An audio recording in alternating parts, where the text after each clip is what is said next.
And you recently posted on LinkedIn offering advice on how to build a career in sports analytics. It received, I think, something like 400 comments and 400 likes, 60 comments in just a couple of weeks. What were a couple of the most common types of questions, and what was your feedback?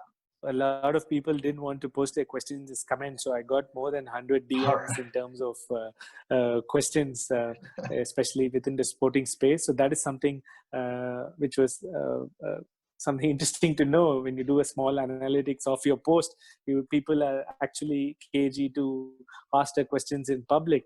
Right. Anyway, one of the most common questions is about education. A lot of Indians want to know if it is important to go study sports or sports management or analytics abroad to actually get a job in India, and or to get a job abroad. And my that's the most common question, and my answer is it's not important to get a degree abroad. And there are very, very, very few people who actually manage to get jobs abroad, having studied having invested a lot of money on courses abroad, because not because of the knowledge or skill, because of the visa regulations and the fact that sports is still not a niche skill in Europe, where they need to take immigrants. They prefer locals to do that. So I've hardly found any Indian graduate who have gone there, done their sports undergrad or postgrad, and have actually got jobs there. Very few people I know. And I challenge, in fact, most people to send me profiles of those who have actually cracked a job. So, if you're financially okay and you have a lot of money to actually invest on education, then I would advise people to go abroad, study, gain the global exposure, and come back to India and work. Right. But otherwise, I don't think there are enough sports courses also in India which are at the equivalence of your IIMs and IITs in sports. I think we're getting there. There are 2-3 colleges who have started sporting sports management courses, but it still does not attract the really high-profile candidates. So, Right. in terms of education, I don't think right now sports education is that important.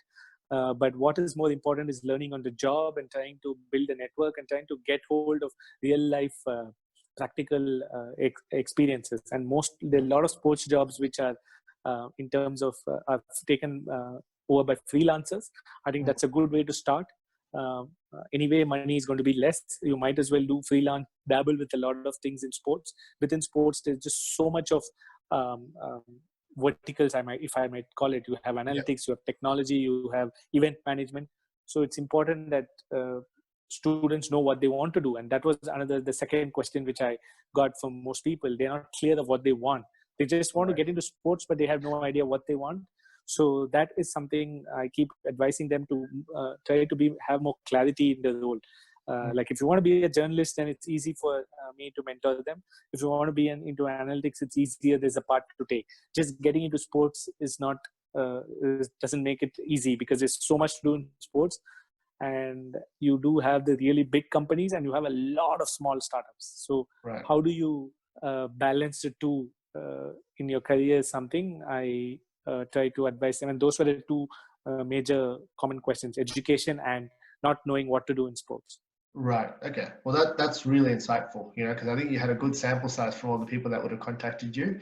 But I think the last point you mentioned is quite interesting. So there's, just like any market, you're talking about, say, for example, the IPL, you're talking about the opportunities with companies like Cricinfo, for example. But if you look at the Indian market, I assume that's where you have the most knowledge.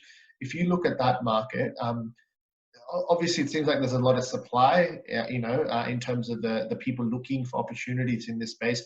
Obviously, India has a very heavy sort of technical background in terms of educational and workforce.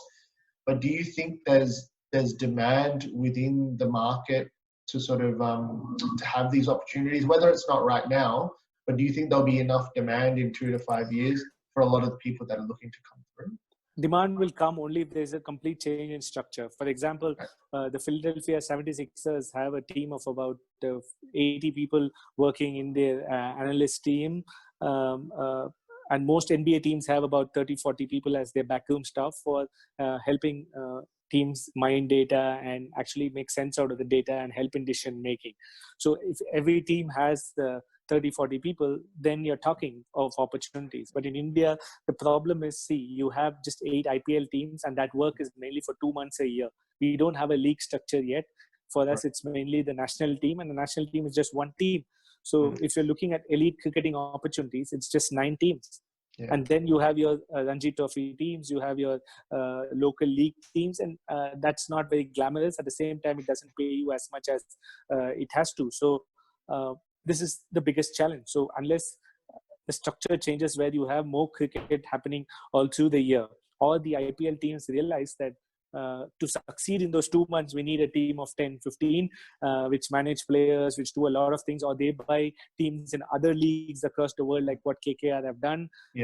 Then you have a sporting company within a franchise, which is the analytics team, or with the technology team, or any team in particular. Then your demand will rise. Today, the amount of jobs are so less that you just have, every team already has their analysts, and attrition is so low. It's very hard to quit these jobs unless there's something drastically that goes wrong. Either you're really bad, or you're desperately in need of money. So otherwise, the same guys seem to be in the same roles for the last 7-8 years. I know people who have been in exactly the same job in 2012 who are still at the same job today. So how is that going to create a demand? It's not going to create a demand. So that was another reason why I also moved out, because I needed to create multiple, dabble with multiple opportunities to know exactly where the growth can lie and how you can grow. So if there is no high performance analytics manager for a franchise, if there's just one guy who acts as the manager and the analyst, so there's no growth, right? So he continues to be at the same position for 8 years. Maybe financially he might grow, but in terms of role wise, you may not. So that kind of structure needs to be created.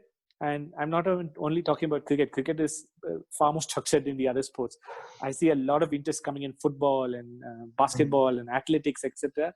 They are so poorly structured in India that once, if all these sports have a structure and they realize the importance of data and video analytics, I'm sure the demand will open up. Excellent. All right. Hope you enjoyed this episode. If you'd like to check out more of our content, go to sporttechdaily.com or follow us on social media across Twitter, LinkedIn, Facebook, or Instagram.